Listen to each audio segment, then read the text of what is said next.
So let's start with this Monday. Monday CL. Um, let's have a look. We have the ADR. The ADR is outside the previous day RDR, or the IDR from the previous day RDR. That means we expect trumpet price behavior. We have price being in an uptrend here. At this point, we don't have a violation of the midline, so nothing to do there. And then price is shifting to the downside. The body close below this low. Price is coming down. From this point, we have taken the highs. We now take the lows, so the lows of the ADR. And with the trumpet price action, we expect price to take the highs again. So right here, we are looking for a confirmation for a long trade. And from the basic perspective, we are looking for a shift to the upside. Now let's zoom in a little bit at price action here. And what you can see is we have a close below the shift line. Price is coming down. We have a valid lower low put in with a green candle closing above the highest point of the lowest red candle. Price is coming down again. And I can draw the break line here. You can see that the red candle, or it's black right now. Let's assume it's red. It's closing below the break line. Then price is coming up. And we have a green candle closing above the highest point of this lowest red candle. So I don't look at this candle, as this candle has the open and the close at the same level. So price is going up, coming down again. Then this is the shift line. We have a close above the shift, and that's the trigger for a long. So we are still looking for longs. So what we can do is we draw the retracement area from this high that got broken to the last low. Let's put it on the 40%. Zoom out a little bit. Our entry is at the 40%. Stop loss is the invalidation, minus 2 ticks. And our target would be new highs, -1. So let's say over here. RDR is forming, price is going up. We are not reaching the target. Sorry, I skipped the entry. Price was coming down into the retracement area. Order was filled. We are expecting to take out the highs. Price is coming down here, and I like to close the order at the close of the 1555 candle. So that's this one. And this would result in, let's see, it's around here. So 1.4 R. So this would be the start of the week with CL. Any questions about that? Ah, just I have a quick question on the entry. Are you guys just setting like limit orders down there rather than waiting for like a flip or anything like that on a lower time frame? Are you literally just going in at the 40? yeah, if you look at the training in week 4, we have the basic setup, and the basic setup is just like a limit order on 40%. Got you. Yeah. Okay, got you. Perfect. Thank you. Okay. Just No more to questions. just to clarify for those that have come in a little bit late, not you, Josh, but the other people that have come in. This lesson or this session today is literally just showing you the basics of entering on a shift at a 40% with limit orders, and just what was available for the last 2 weeks. So it's just so people are aware when they come in, what's being shown. Good point. Okay, cool. So this day is finished.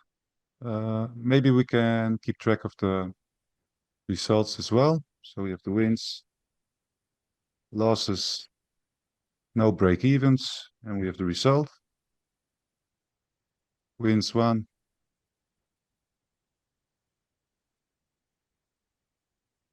And result, let's say 1.4. Then we have the Tuesday.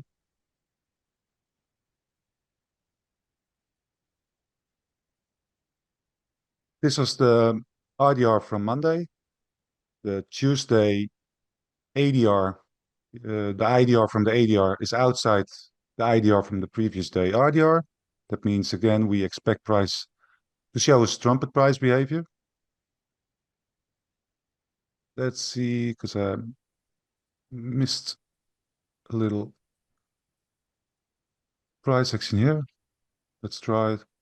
So we had this low, the highest point in between, and then we are going down to this point. So we already had a shift here, shift to the downside.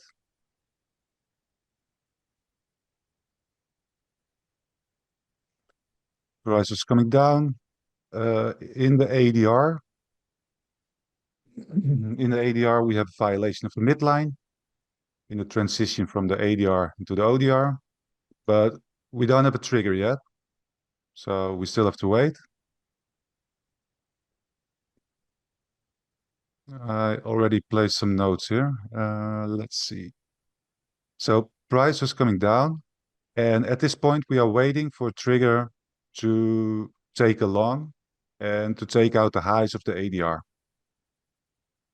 And here are two options, both from week 4 video. One option is to look at a previous shift. You can see we have this area here.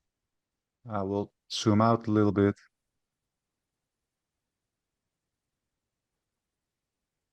It's from this point over here. Replay.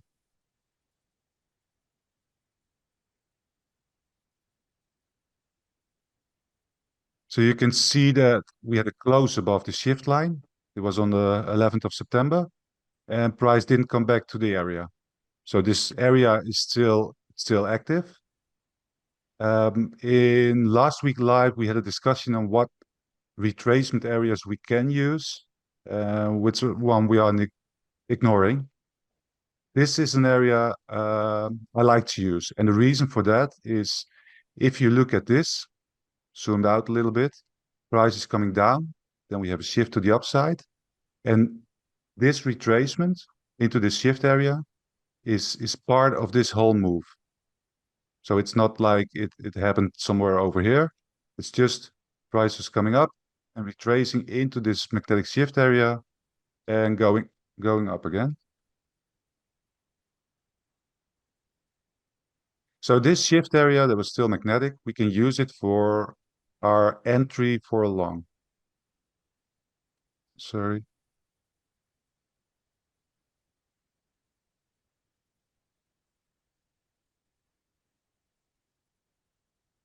That was over here. So again, we had a trumpet price action. Price is violating the midline. We were looking for a trigger for a shift to the upside. Sorry, for a long. I'd like to place a limit order at 40% of this magnetic area, and my target would be new highs minus 1 tick. So that's the first entry you could have taken here. Then you can see that price is coming down. We close above the shift line, and that's our second entry. Let's remove this one a little bit. So this shift to the upside leaves this retracement area behind, and we can enter on the 40% again and target the highs for 1.5. Well, the rest is history. Price is going up. One thing I like to mention here is that this entry is below the -8. And normally, if price is moving below -8 or above +8, probabilities for like normal price action are much lower. But in this situation, there's one important thing. Maybe I can make the lines a little bit more clear. Now let's remove this. So this line is the -5, this line is the -8. And what you can see is price is coming down to the -5, going up a little bit, then it's coming down and it's moving below the -8. At this point, nothing really wrong with it. The point where I don't like to take a long anymore is when you see something like this. So price is going below the -8, coming up again, rejecting from the -5, and then going down again. But that was not the case here. And you can see that price was coming up, closing above the -5, -2.5 even, and it's coming back, and now it's kind of finding support on the -8 for the second entry. So yeah, that's about this day. Any questions about it?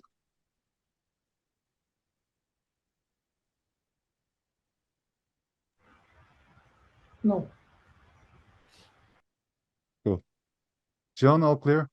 I have a question, but it looks like if you go back, it looks like you were looking at 5 o'clock. You were looking at the price going down, and that's when did you open the trade? You opened the trade, you entered the trade at 5 o'clock, but you didn't see if the price would go up, like if it would be rejected at -5 or not. You kind of I know that there is this retracement area still, which is like why you put the trade, but you didn't know that if it will be rejected by -5 or No. not, that you opened the trade. No. Yeah, good question, Ilana. Now the thing with this is, first one, we have trumpet price action. We have a violation of the midline, so that's already a confirmation for me. We have this retracement area from a shift. That's like a really strong area. And I didn't see the price action I just showed, so I didn't yet see something like this. So if this would have happened, let's say over here, Okay, yeah. Okay. this would, for me, be like a red flag to not take the long, because price was going below the -8, going up again, rejecting from the -5, and going down. So at that point, I wouldn't be interested in the long anymore. But this didn't happen yet. So all three together, this is like, yeah, it's Okay, and one more question, because I didn't do any paper trading here yet. So when you open long, you put the limit on this green area, long target. If it doesn't reach the target, but it closes in the green area, that's where your R is, yeah, at the last point of the close at 7:30. So that would be the how to say, it's not invalidated trade. It's still closed in as a win, even if you didn't reach your top target. Yeah. I'm not sure if I completely understand it, but you mean it's not invalidated, so I leave it here, or? Now, if you move the trade back a little bit, for example, if it closed earlier, but it didn't reach the target, so it closed at 7:30. Yeah. Yeah. 30, but your top target is 2.6, which is at 68.42. But it closed at 67.58. So is that still a win, even if you didn't reach? But I would not close my trade here, Ilana. There are two options for me. Or price is reaching target, or actually three options. Price is reaching target, price is reaching my stop loss, or I have to close the trade at the end of the RDR session, so with the close of the 1555 candle. Those are my three options. Yeah, but if you set up automatically to close it at 7:30 and you left, and it closed at 7:30, what's the result? The result, if I would close it here, it would have been like 1.7. But it's like I moved this long a little bit to the left just to show this trade. I would never close it at 7:30. I don't see a reason to close it here. It's not that I'm like, okay, now I have enough profit, let's close the trade. It's just, I see an entry that's over here. This is my target, and this is my invalidation, my stop loss. And that's where I leave it. And yeah, that kind of makes it more stress-free instead of trying to trail it and find a way to get out earlier.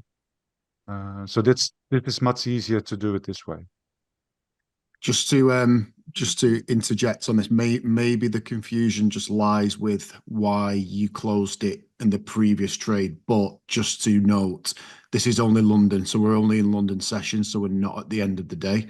So the only time that you would ever look at closing a trade early is at the end of New York session, which is 15:55. Other than that, you just leave it open.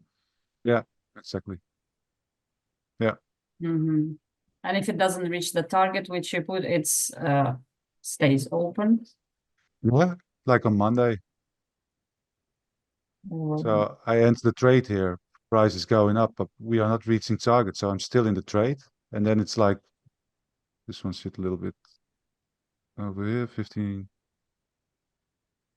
So at this point, this is where I close my trade. It's end of the New York session, end of RDR session. Yeah. Okay.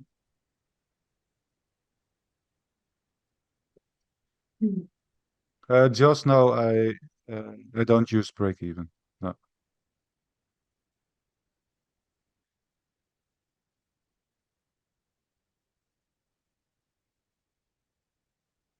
No more questions about the Tuesday?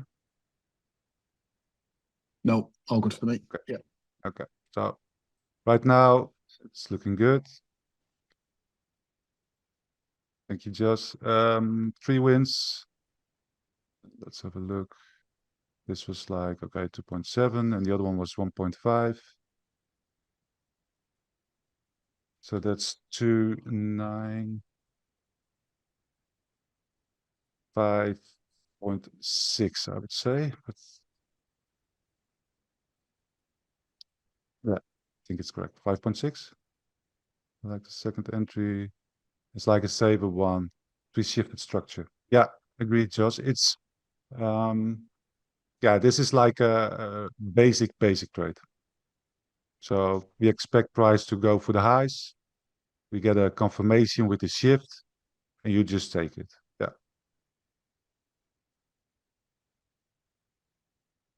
Then we have the next day. It's the Wednesday. Price ADR is outside the RDR. That means we expect from price action.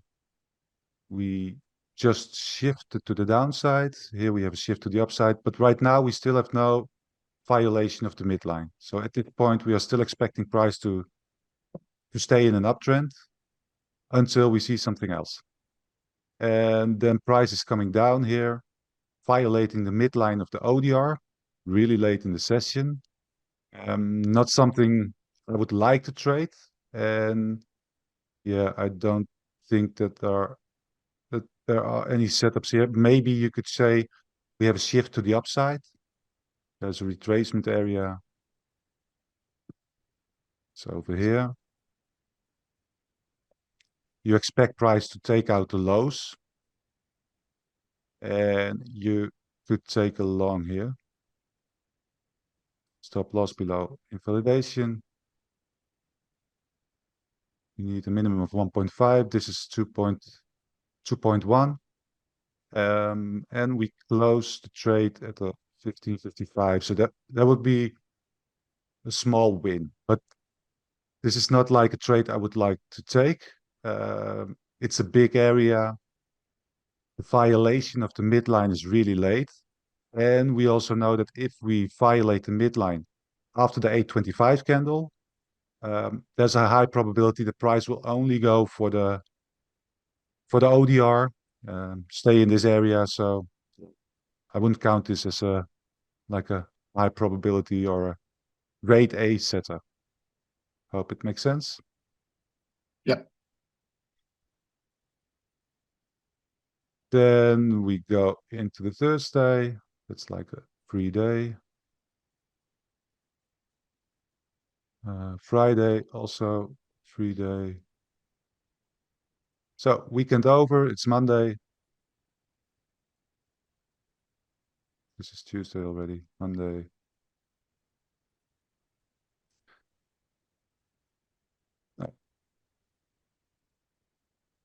Yeah, there we are. The IDR from the ADR is outside the IDR from the previous day RDR. So we expect trumpet price action. No violation of the midline, so no trigger. We wait. Still no trigger in the transition from the ODR to the RDR. We do have a shift here, a shift to the downside, but we are missing our trigger, and that's the violation of the midline, so we can't take it.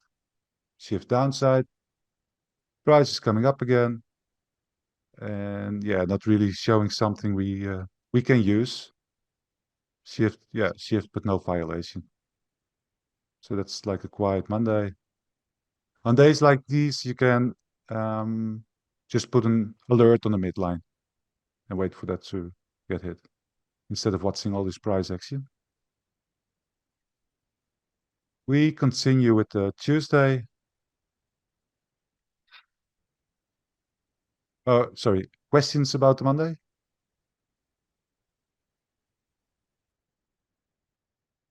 No, it's clear, mate. Okay. We have the Monday, sorry, the Tuesday, the ADR outside the IDR from the previous day RDR. So we expect trumpet price action. You can see that price was in an uptrend, little uptrend here. We had a shift to the downside, creating a nice retracement area over here. Still not something we can use already. Price is coming down. ODR is forming. Here we have a violation of the midline. That means from this point on, we are looking for a long entry to take out the highs of the ADR. So we have to move down, still no shift and no trigger here. So nothing to do on Tuesday for CL. I have a question. Maybe I mixed something. Yes. When there is a midline violation in the ODR session, did you say that we kind of look at the highs of the ODR then, not the high ADR? Yeah, I prefer if we only see a violation of the midline of the ODR to look at the highs of the ODR only. Yeah. Okay. Yeah. This is the Wednesday. We have a range contraction. The IDR from the ADR is inside the IDR from the previous day RDR. Let's see what we have here. So price is coming down.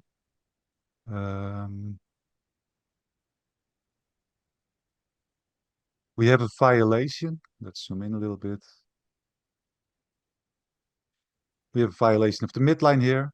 That means that from this point on, with a range contraction, we are looking for price to take out the highs, accelerate to the downside, or take out the lows and accelerate to the upside.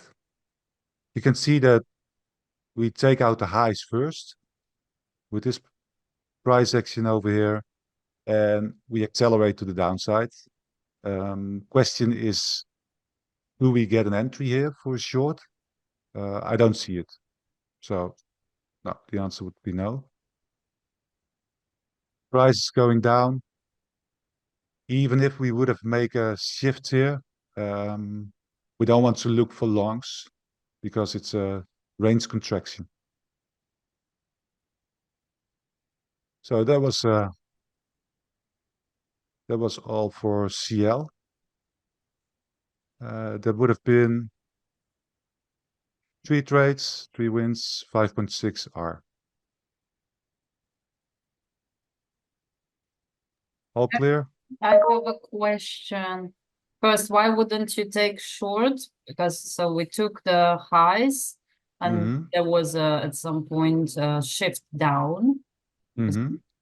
Yeah, after highs, there was a shift to the downside. Yeah, but this is internal. You can take it. Oh, that's internal again. Yeah, yeah. Okay, another question. This huge green area is the retracement area. Did you draw it from the shift? Because it looks like you drew it from the break line or not? Yeah, it's or it's a shift? It's already for this price movement up Oh, here. it's for So that. yeah, Yes. good question. But this here we close above the shift line, I leaving see. behind this retracement area here. Yeah, it's very little shift there. Okay. Yeah. Thank you. Okay. Yeah, but that's the thing. Yeah, you can look for internal structure, but first just use the normal external structure, so to say. So there's already a lot of trades to get there, and they are high probability. Yeah. So you never play with the internal structure. Any exceptions? Mm. Mhm. If I would only trade basic setups, I would never look at internal structure. Okay. Yeah. Okay. Sorry, quick question. Do you, for like Yes. non-basic setups, have you ever used things like the Origin or the SMDR, the Move, and stuff like that in the past? Yeah. Yeah. Okay. Yeah. Area responsible. Yeah. No, sure. Yeah. So there's a lot of things you can add up to this. But I think it's important just to understand that for a lot of people, if you trying to rush things, trying to go for the big wins, don't forget that there's already so much to make with just trading the basics. And I think that's the most important thing for today to show that that's possible. I think the beauty with this exercise is that you're not just doing it on one asset. Like you've got 3 wins, 5.6R in 2 weeks on one asset. You know, if you replicate the same thing on 6E, replicate the same thing on ES, replicate the same thing on gold, this way of trading is very, very sort of stress-free in a way, because the chances of this all happening on every single asset at the same time is very slim to none. But as long as you've got a basic understanding of how these basics work, and if you literally only have an inclination of wanting to trade, sorry, not an inclination, sorry, an appetite of wanting to trade Monday, Tuesday, and Wednesday and do nothing else, then you have got literally, 16 plus assets that you can look at that do the same thing and present the same basic setups, week in, week out. So it's interesting that, you could literally just trade one asset and be 5.6R up. And the thing with this as well, JP, I'm assuming, with the A plus setups, you would be risking 2% of your account and not 1%. So then suddenly that 5.6 is then, it's not 5.6, it's more, because you're not risking that 1%. You're doubling your risk percentage. So again, only on one asset, you're risking 2% on these trades. It doubles the return, and that's the beauty of it, which is what I'm seeing from this, and certainly needed to see it, because I've been looking at taking advanced stuff, and it literally highlights that you just don't need to do it to be constantly profitable, which is good. Yeah, 100%. And this is like just trading 3 days a week, and this is just one asset. And like you say, I'm risking maybe 2.5, depending on the setup, 2.5 or maybe even 3%, Yeah. because it's just a high probability setup. So yeah, it's there's just more than enough money to make by just sticking to the basics. And something you could do is just stick to the basic, get some profit during the week, and then on Friday you can say, okay, I'm up 5 or 10 or whatever target you have. Now let's use 1 or 2 off for some more advanced stuff. That's okay, but I'm a big fan of Formula One, and when they have the qualification, it's important to set a banker lap, so to say. So to make sure that you have a good time, and from there you can start optimizing and set the best time possible. And I think it's the same with trading. Just try to get your banker lap, try to get some R's in using some basic stuff, stress-free, and from there you can maybe add some extra. But if you don't, that's also okay. Yeah, of course, yeah. For like 30 minutes screen time. I'm in. Yeah, just that's it. Yeah, you don't have to sit all day behind the screen. So this was CL. Let's have a look at ES. ES had a bit of weird price action, but a lot of news events coming. Let's see, Monday. Yeah, this is the Monday.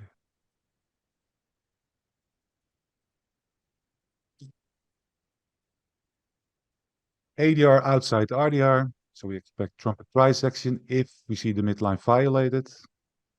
And you can see that the ODR is not violating the midline, so right now we are still in a downtrend. Then in the RDR, or in the it's in the RDR, during the RDR, we are violating the midline of the ODR. We are taking the highs of the ODR, and price is coming down again. I don't see any entry here, no shift to the upside, which would be a trigger for a long. And also we have a violation pretty late in the session, so this would not be a setup for me.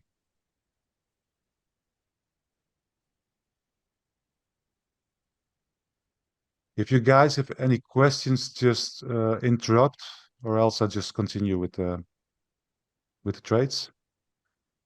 This is the Tuesday. ADR is outside RDR. We have a violation of the midline during the forming of the ODR. We had a shift to the downside. So right now we are looking for longs, but we also, let's see. Yeah, we don't have a trigger here for a long. So this would not give an entry yet. Price is going up. After we took the lows, we are looking for price to take out the highs again, and then look for a trigger for a short. We don't get it. Price is coming up. It's nice. I mean, if you only look at price action, you can see we had a shift. Price was coming down into the retracement area and going down. But this is not the way we trade, or at least not the way I teach to trade with the models and the daily SD. So based on the basic setup, this would not be a trade. Then we have this move over here. There was a shift to the upside.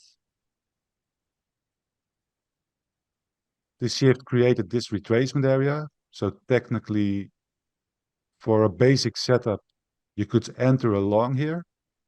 Stop loss below the violation, below the invalidation. And your target would be new highs minus 1 tick. And this would give you minus 1R. I'll copy the results. So we have one loss, 4.6. Price is coming down. We are still looking for a long to take out the highs. And you can see this is the same reasoning I used on CL. We have the -5 that's over here, the -8. Price is coming down. It's closing below the -8. But still, I am looking for longs here, as we didn't get a rejection from the -5 here. So as soon as we get a rejection here from the -5, I would not take this long. So if price action would look like this, we go below the -8, up to the -5, going down, then this would not be an entry for me. But like I said, we don't have that yet. So price is shifting to the upside here, closing above this high, coming down into the retracement area, into this area. We take a long at the 40% target, the highs of the ADR, and we close the trade at the 1555 candle, resulting in not a lot, but yeah, let's say 0.5 R.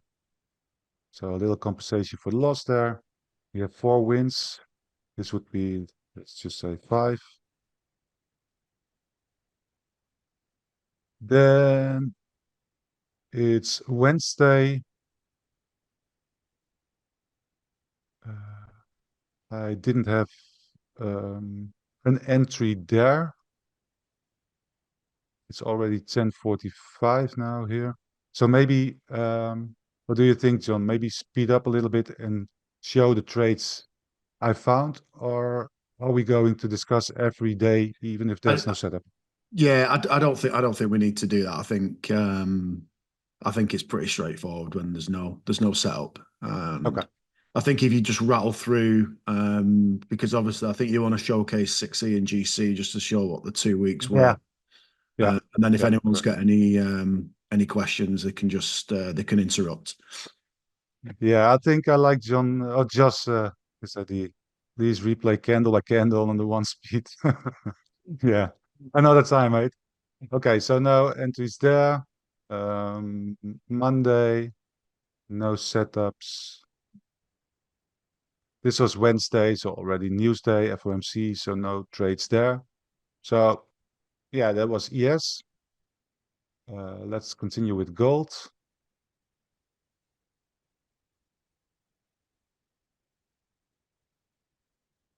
Gold on Monday.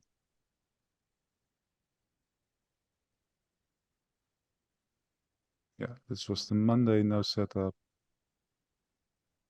Yeah, we had a setup here on Wednesday.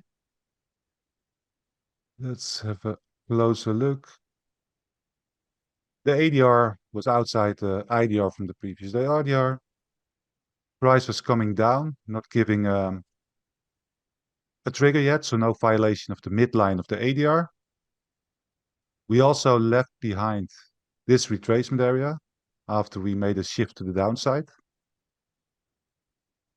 Price is coming up again, and actually at this point, even if we don't have a violation of the midline, you could already set your short entry. Because if price is reaching, so I could actually say ADR is finished, set my short, my entry would be at the highs of the ADR because I expect from price behavior to take out the highs. The stop loss is above the invalidation to ticks, and the target would be new lows. So I need to adjust it during the move down. Price is coming up, and what you can see is price is going to the entry. We take out the highs, it's trumpet, price is turning around, and we take out the lows again. So that's plus 1.5. All clear on that? Yeah. Just wanted to confirm, so you entered the trade because there was a shift down and there was a magnetic area. Even though there was no violation of the midline, you still took a trade. Yeah, correct. But for price to reach this entry, we had to violate the midline. So I already knew that if price was reaching my entry, yeah, we had a trigger for the violation. Okay, yeah, I understand. So that's number 5, 1.5, so that's 6.5.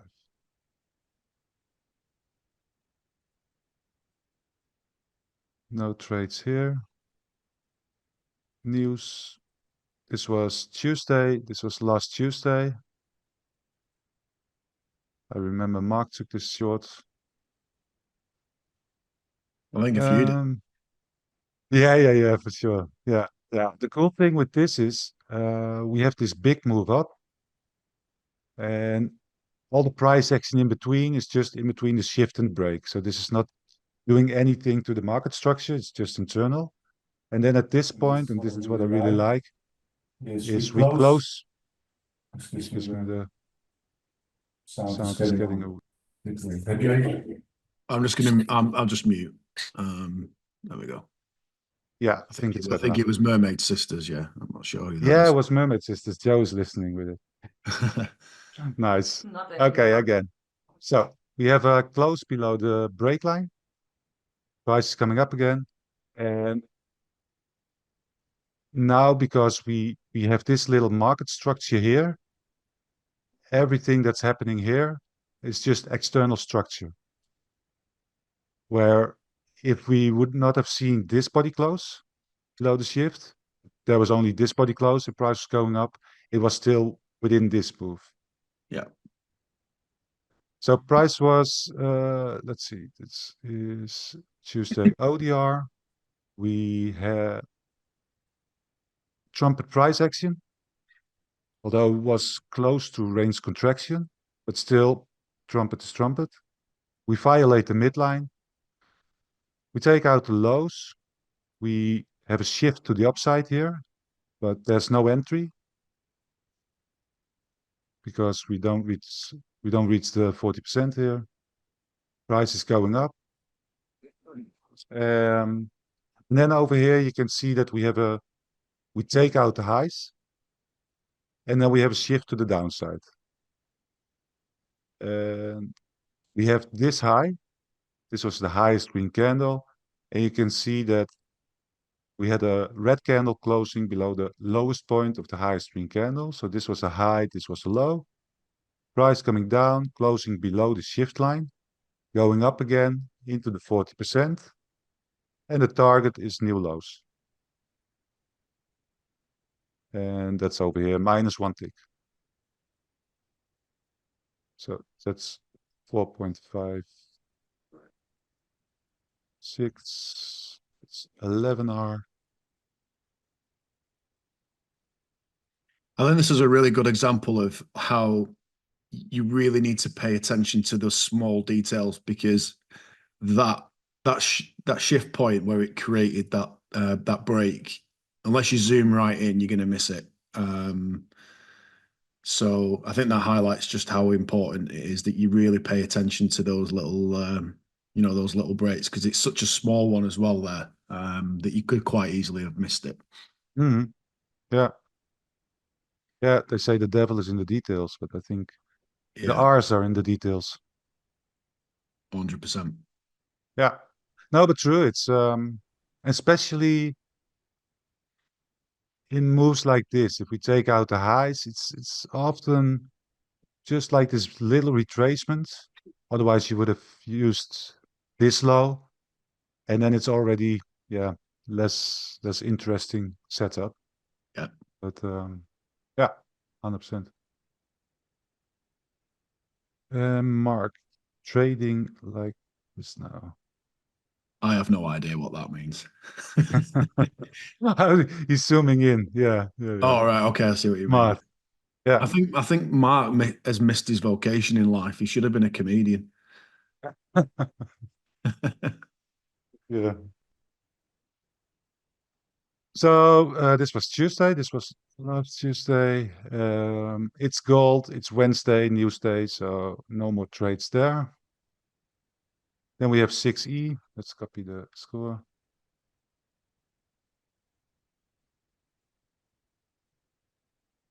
And go back to the Monday.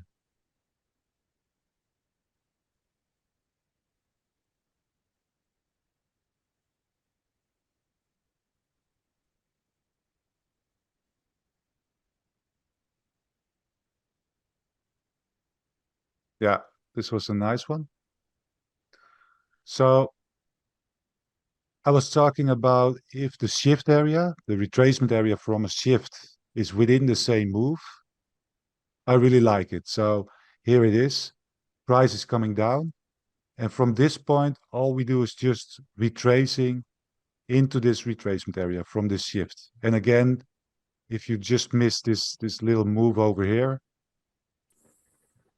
you miss the whole shift and the area we can use. So you miss the trade there as well. So let's see.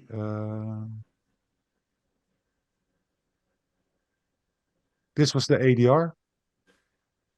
ADR was outside the previous day RDR, so we expect trumpet price behavior. Price is violating the midline. So that's the first trigger. Then price is going up. And you can see that we had this retracement area. At this point, it's orange. So we already could have used this one the week before for a short, as it was entering at the, if you would enter on the 40%. Still, this one is orange because we didn't reach the 50%. So right now, you can say, okay, this retracement area is still magnetic. Plus, there's the plus 8 SD. So that means that's like kind of the limit for price to go. And this would give a valid short. Entry for me would have been on the high of this candle, because the idea behind that is that price is coming up again into this retracement area. And with reaching the 40%, price could have turned around and go for the lows again. But for some reason, it wanted to go up again. And yeah, then I like to see to take out these highs. So this high would be my my entry. Don't move it. So that's the entry, and the target would be new lows again, -1 tick. We get the entry, price going down, and that's it. So that's number 7. I think it was, let's see, 3, let's say 3.3. Let's say just 3R, so that's 14R.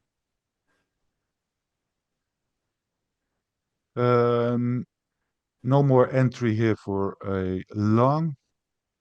So that's all for that day. This is the Tuesday. ADR outside the RDR, so we expect trumpet price action. Price is violating the midline in the transition from the ADR to the ODR. Price is coming down. We are waiting for a trigger. And you can see that late in the session, in the ODR session, we get a shift to the upside here.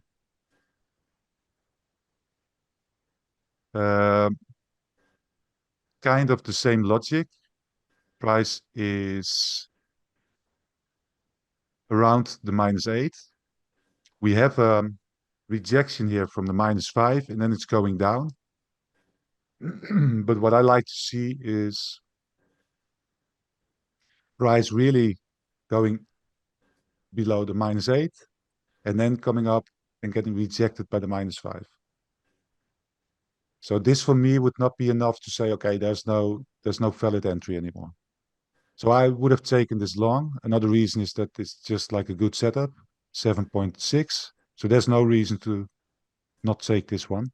But we don't get it. Stop loss hit. So that means 2 losses, 13R.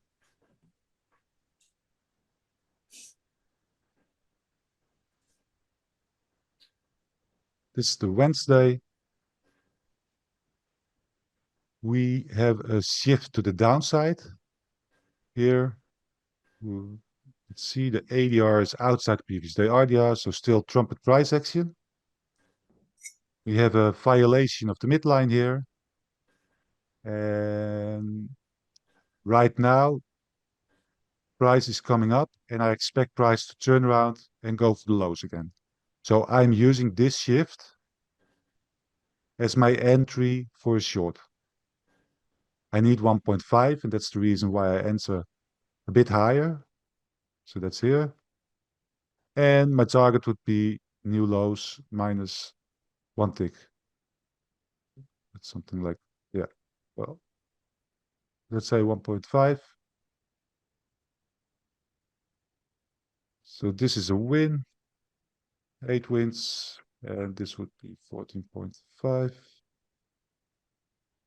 That's Wednesday, Thursday, Friday, no trades. Monday, there was no setup on Monday. And we got another one on Tuesday, last Tuesday. I think there's missing one. Let's see. Tuesday, let's start over here. ADR outside the previous day. RDR, so trumpet price action. Violation of the midline happens after the 825 candle. And it's actually the midline of the ADR that's violated first. We take out the lows. So right now we are waiting for a trigger for a long to take out the highs again. Price is coming down. We have a shift to the upside here during the RDR. So we can set our order based on the retracement area from this shift. Entry at the 40% target, new highs -1 tick. Then it's 15:55, session over. So we have to close our trade, and that was here. So this would have been a win. And it was, I think, yeah, 1.4. Well, let's say just one.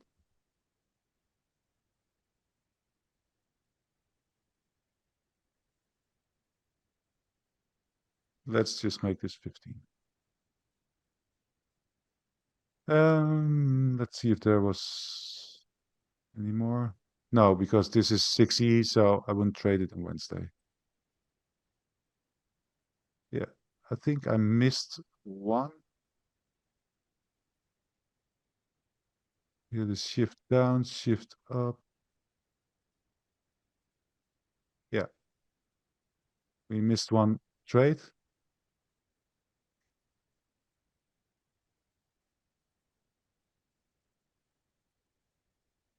%50.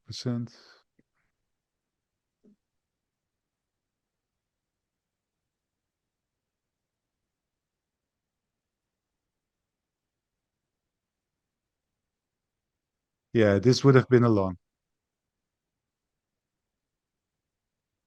Well, around here. So we are violating the ADR. We take out the lows. That means we should enter on the lows of the ADR.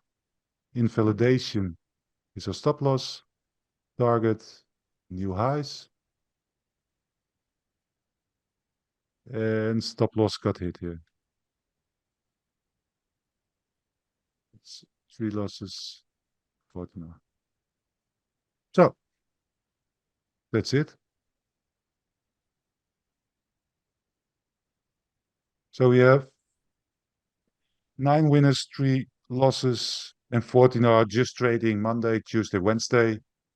4 assets, 6E, gold, ES, and CL, and only trading Monday, Tuesday, and Wednesday, the basic setup. Yeah, I think so, Mark.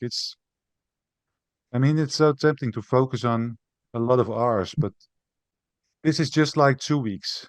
And it's just basic setups. It's 14R. Let's say you risked only 2%, because it makes no sense to risk 1% on the trade if you have a high win ratio. So let's say you risk 2%. That would mean in the 2 weeks, you would have made 28% on your account. Now let's check something else. We can see it. You can see it, screen 1. Yeah, compound interest calculator, yeah. Yeah, cool. Yeah. Okay, so it was, I think, 14. Yeah, 14R. So this was 14R for 2 weeks. Now let's say you are missing some trades, you're taking some extra losses. So you make 14R in 1 month, trading 4 instruments 3 days a week. 14R risking only 2% would result in 28%. But let's just bring it down to 25%. If you would start your account at $5,000, your interest is 25% monthly. Frequency is also monthly. Let's do it for 2 years. and calculate how much you would get. So that's $1 million after 2 years. By just starting with 5,000 and have 25% of your account every month. Yeah, it's crazy figures. Yeah, just trading basics, no stress. Monday, Tuesday, Wednesday. Why?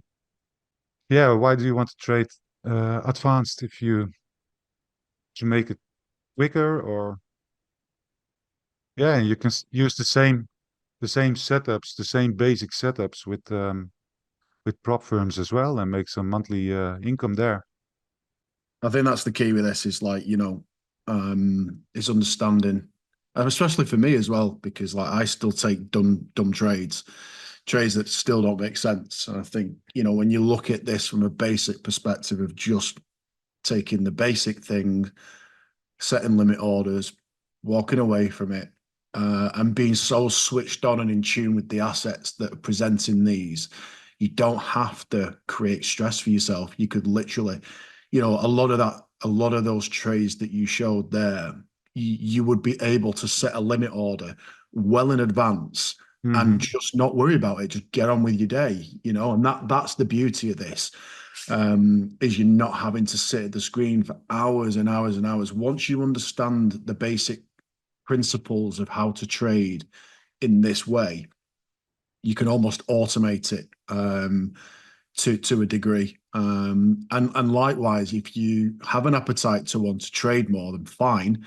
But this just really does highlight, the lack of screen time that you actually need, the less stress that you need, and the less involvement in the charts. Because the less time you're on the charts, the less risks on the table, the less chances you have of losing. So, to minimize that in such a way, but have higher probability trades that are anywhere between sort of 65 and 70%, win rate is pretty cool. And you've got a lot more assets to look at as well. I'm sure there's more that, will move in certain time zones as well, and will move in certain times of the day. And all these things you can explore and get better with. But this is just using, gold, ES, 6E and CL. What about all the others that we've got? What about all the euro pairs that we have, which do move? A lot of the euro pairs move. You're not taking into consideration NQ, YM, RTY. They all move. So yeah, it's pretty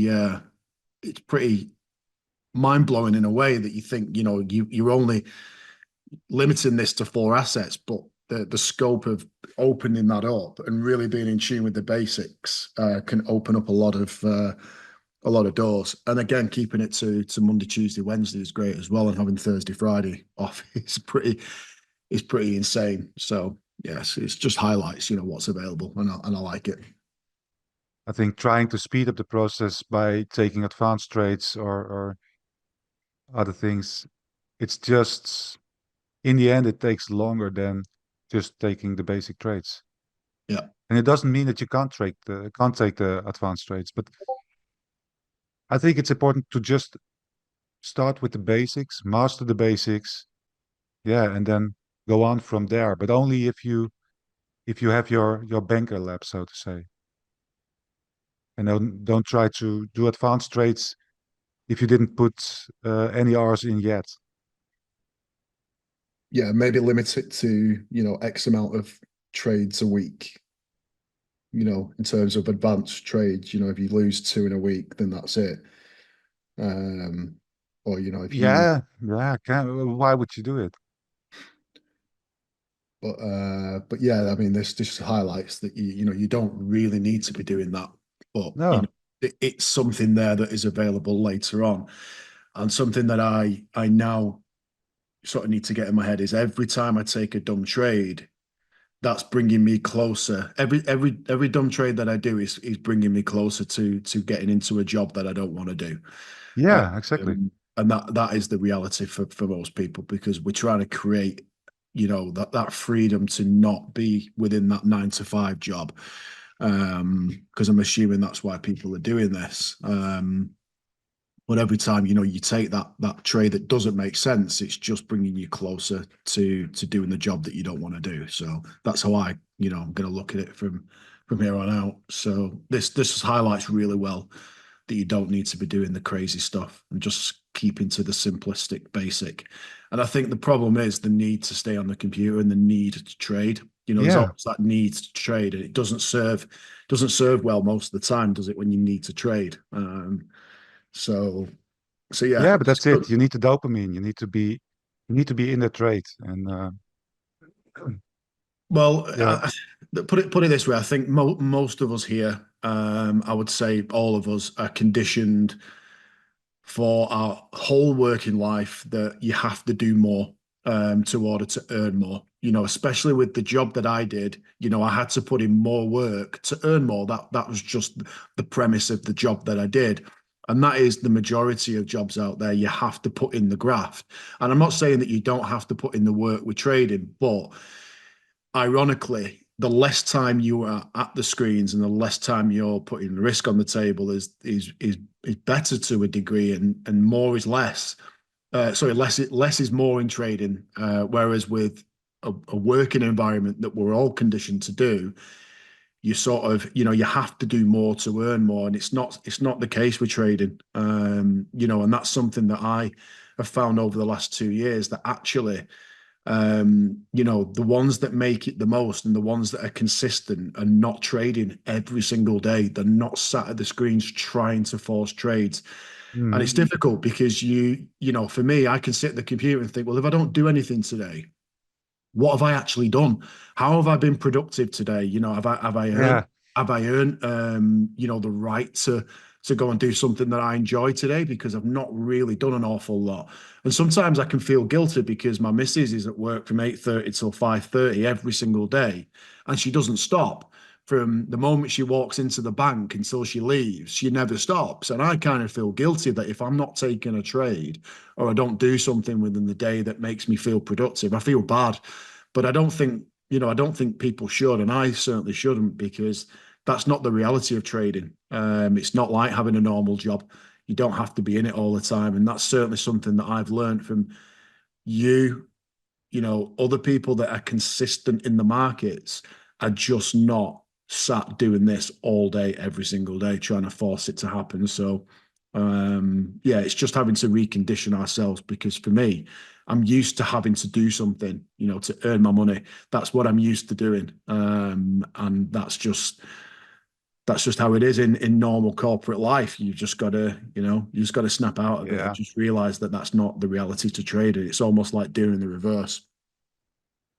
yeah. And that's how the system works, of course. It's just, yeah, Yeah, it's kind hard. of trying to keep you busy. But Yeah, for it is what? hard. Yeah. I mean, that's another discussion, but the whole 40 hours a week, I just don't get it. And I I mean, never believed in that. And yeah, no, I mean, there needs to be an element of that when you're learning. It's like anything when you're learning, you're going to put more time into it. And ultimately at the start, that freedom element is not going to kind of exist until you're at that stage where you can just do this, without even thinking about it. So I think, from a teaching aspect, when you're learning something, of course, you're going to put more time into doing it, but eventually you're working towards that being reduced and not having to put the time in, because that's what we're all working towards. So, yeah, yeah. And there's yeah, more than work. There's more than yeah, work. yeah. Maybe not Definitely. where I live. Definitely not where I live. There's, it's time to move. Still Yeah, plenty of room in Portugal, John. possibly, mate. Yeah, yeah. Well, Yeah, Portugal or Spain, it's where paddles played the most, so I'll be happy with that. one of the two. Yeah. Yeah, yeah, but it's fun. Josh just says, I'm used to scalping DTFX on the 15 seconds, 1 minute for hours, grinding, taking every zone and flip. This will be a game changer for me. I think, Josh, it's going to be really hard to do nothing. To just say, okay, there's no setup. That's it. That's the hardest part. Yeah, yeah, It's the especially if you're used hardest part. Yeah. to scalping 15 seconds, 1 minute. I think, yeah, just try and turn up your computer and go sit on your chair for 15 minutes and just do nothing. Check how hard that is. It's actually, you don't have to do anything for it, but I think it's really hard for most people to just sit there for 50 minutes and do nothing. Yeah, it's the hardest part. That's what I'm saying. Like when you're working a 9 till 5 job, you're on it constantly because you have to perform. Like that's why we get paid in a 9 till 5. You can't sit around and do nothing. And certainly with the job I was doing, you couldn't. You'd be questioned constantly. John, why you sat with your feet up? Why are you not doing anything? And my pay reflected on how much work I put in. And the more work I put in, the reality was, in hindsight, the more I should get paid. But this is like the total opposite. So it's like, it's like trying to have a lifetime of habits to try and break that habit to do something completely different. And it's no different with trading as it is with anything else, like the gym and healthy eating. If you've got 15, 20 years worth of bad habits in your eating regime and you don't exercise, to try and break that habit to then eat correctly and exercise, it's difficult because you're conditioned to do it in a certain way and you've been conditioned to do it for such a long time. And this is what we're talking about with this is within your working life, you're conditioned to work hard and work many hours. It's trying to flip that switch and not think that that's what you've got to do with this. And that's been the most difficult part for me is understanding that less is more. And it's been the bane of my problems for the last 2 years worth of trading, because that's where I've been sat at the computer thinking I've got to do more. And that's when you ultimately take more losses. And then you're just chasing your tail constantly. Every week, I'd be constantly chasing that result, and I'd be up at the beginning and then back to break even at the end, back to the next week, and then back up and then back to the break even or minus. And it was just that vicious circle because it was just spending more and more time at the charts thinking that's how you've got to do it. And that's not the reality of it. And that's the difficult part, and that's been the hardest part for me anyway. Yeah, makes sense. Yeah, it is difficult. Jacob, can you outline, please, your training day, hour by hour? When do you do what? My training day. You mean my trading day, Paulius, or trading? Yes. Yeah. So basically, my point is, when do you wake up? When do you look at charts?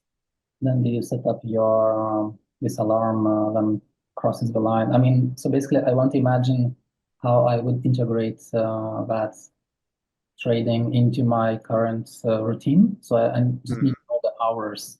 Then it's crucial points for me to be available to be present, basically. Yeah.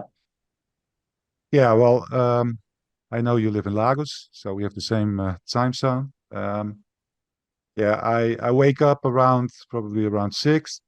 I'll just take my coffee, and then around 6:30 I have a look at the charts. And then I just watch if there's something interesting going on. I set my alarms on midlines or on shift lines, and that's where I can turn off my chart. So that's like 15 minutes, half an hour. And during the day, sometimes I get an alert on my phone, and I'll check the computer and see what's going on there. So for trading, that's actually it. I'm not saying that I'm not spending too much time behind the computer right now, because I do, but yeah, that's not trading, but more training related. I hope that answers the question. Yeah, so basically first time you look at the chart is 6:30. Yeah. Yeah, correct. Yeah. And whenever you receive a notification that price action crossed midline, then you attempt to screen and see what you can do there, and when depends what situation, you spend more or less again half an hour or something. That's the thing. It's not it doesn't make sense to keep on watching if price is closing below or above a break line, because that can take up 4 hours. And yeah, if it does, I'll get an alert, and if it doesn't, I can do other things. Yeah. Sure, makes sense. And do you get a notification when the trade is closed? I guess you do, no? If Let's the say- trade is closed, yeah, for sure. If I enter a trade, I get a notification on my stop loss and on my take profit. Okay. So in the meantime, as you said, you switch off computer, you don't watch what's happening. No, I don't. Well, let's say I don't have to. Right now, like I said, I'm spending more time behind the computer than I like to do. And then, of course, I have some charts open now and then to just have a quick Yeah. watch. But yeah, no, for trading. And the thing is, Paul, is that watching charts all day or a couple of hours a day is just making it more difficult because somehow your mind wants to talk you into a trade. Or if you are in a trade, as soon as you see a candle in the wrong direction, you're like, okay, do I need to do something with my break even, or should I take profit, or things like that? So it's just making yourself harder to watch charts at points where you have nothing to do. Yeah, there's human factor, I believe. Yeah. So basically, sticking to the protocol, that's the key, and that's it. I mean, sticking to the methods. Yeah, yeah, and it's just also to protect yourself. It's I mean, I remember, I think it was 1.5 years ago, we had another training I was in, and I was really spending like, well, I think 14, 15 hours a day behind the screen. And the strange thing was that I had a clear set of rules, and somehow I was always bending my rules. So I was taking more losses than I could take and things like that. And then at some point, I recorded my thinking process. So I was sitting behind the screen myself alone, but I was speaking out loud what I was thinking. And it was really crazy how your mind plays tricks on you. It was I had a clear rule. I needed to see this or that. But then I heard myself talking like, yeah, but if you look at it from another perspective, or you could use this or that, and then it's just, yeah, it's crazy. It's crazy. But So at the end, like practically, you're maybe spending just 1 hour per day or even less, or let's say to look at the charts, set your midline alerts, and then do trades or not do trades. So sometimes it's very, very little time, no? yeah, 1 hour is enough. Yeah. Okay, so yeah, thank you. It's all clear from my side. Yeah, thank you so much. Okay. I think that's it for today. Yeah, nice. Thanks, mate. Cool. Okay. Um, wish you all a wonderful weekend. Yeah, you Bank too. holiday on Monday. So yeah, see you all on Tuesday. Have a good one. Okay. Ciao, ciao.